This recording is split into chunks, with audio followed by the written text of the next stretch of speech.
Hi friend, मैं शिवा राठौर। जय Hind nature प्यारी। यदि कोरोना हो गया है तो क्या करना चाहिए, आज हम आपको इसके बारे में बताएंगे। यदि वीडियो अच्छा लगता है तो प्लीज़ इसे लाइक, शेयर, सब्सक्राइब करें।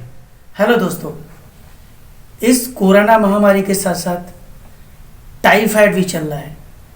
ऐसा ज़रूरी नहीं कि यदि आपको 2 दिन 3 दिन बुखार आ रहा है तो वो कोरोना ही पॉजिटिव है। आपको टाइफाइड का भी टेस्ट कराना चाहिए।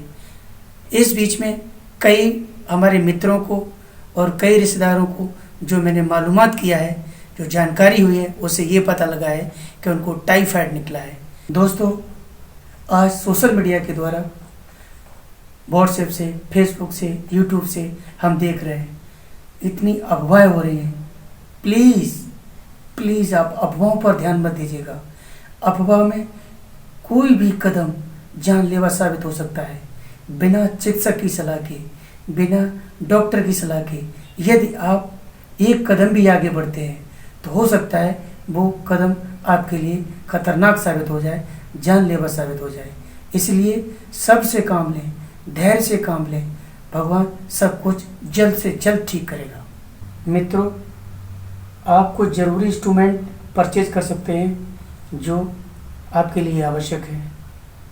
आप एक ऑक्सीजन सिलेंडर ले सकते हैं, प्लस एक कंसंट्रेटर होना चाहिए, साथ में एक पल्स ऑक्सीमीटर होना चाहिए, एक इंची टेप होना चाहिए, साथ में इंची टेप के साथ एक थर्मामीटर भी होना चाहिए। एक पोर्टेबल ईसीजी आता है जो बहुत छोटा आता है, वो ज़्यादा पैसे का भी नहीं आता है, इससे आसानी से आप खरीद सकते हैं। एक पीक फ्लो मीटर होता है जो आपके काम में आ सकता है। ये सारे इंस्ट्रूमेंट यदि आपके पास हैं और कोई प्रॉब्लम हो रही है तो उसे कवर किया जा सकता है। वह शर्ते आपके पास एक हेल्थ वर्कर की भी आवश्यकता होती है। एक सही, समझदार और सूझबूझ वाला यदि हेल्थ वर्कर है तो इन इंस्ट्रूमेंट्स की सहायता से, इन सब के द्वारा वो आपको कवर कर सकता है। यदि आपका ऑक्सीजन लेवल कम होता है तो पल्स ऑक्सीमीटर के द्वारा पता लग जाता है। एक दिन में 4 या 5 बार हम पल्स ऑक्सीमीटर के द्वारा ऑक्सीजन का लेवल जान सकते हैं।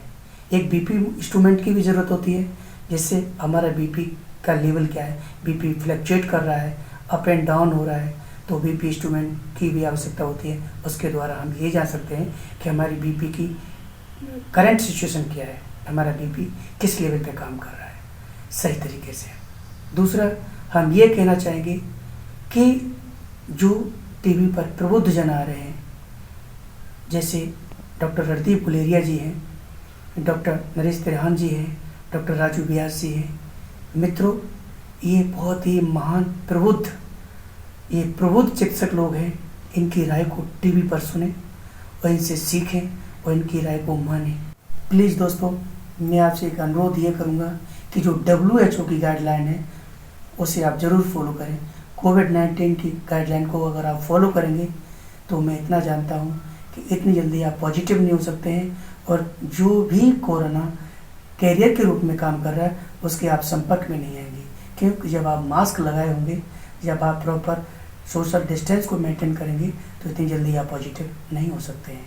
आपको ये पता है कि इस महामारी में हॉस्पिटलों में बेड नहीं है, ऑक्सीजन की किल्लत है, बहुत सारी प्रॉब्लम्स क्रिएट हो रही हैं। ऐसे में हमें अपने आप को बचा के रखना चाहिए, अपने आप को सुरक्षित रखना चाहिए। यदि आपको ये लगता है कि कोरोना के लक्षण मेरे अंदर हमें महसूस हो रहे हैं तो जो पल्स ऑक्सीमीटर है उसके द्वारा आप दिन में 3-4 बार जो ऑक्सीजन का लेवल है उसे आप चेक कर सकते हैं। यदि ऑक्सीजन लेवल 90 से 95 तक है तब भी आप कतई ना घबराएं। घबराने की कोई आवश्यकता नहीं है। जो इंस्ट्रूमेंट हमने बताए हैं हेल्थ वर्कर के द्वारा, वो आपको कवर कर सकता है। इसमें धैर्य का परिचय दें, इसमें साहस का परिचय दें, इसमें घबराने की कोई आवश्यकता नहीं है।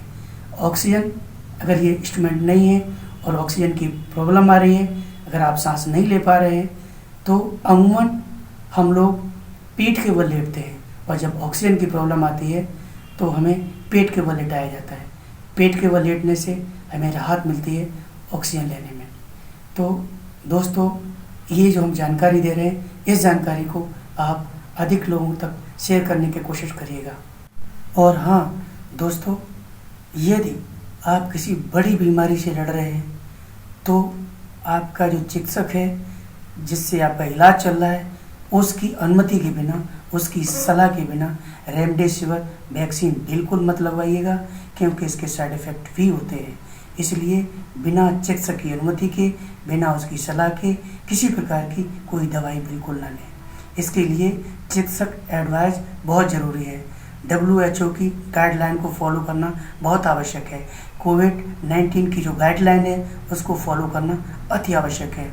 मित्रों, मैं ये कहूँगा कि जो भी लोग इस जानकारी को नहीं रखते उन लोगों तक ये जानकारी पहुंचाइएगा, जिससे कि इस जानकारी से उन लोगों को फ़ायदा मिल सके। यदि वीडियो अच्छा लगता है तो प्लीज़ इसे लाइक, शेयर, सब्सक्राइब करें।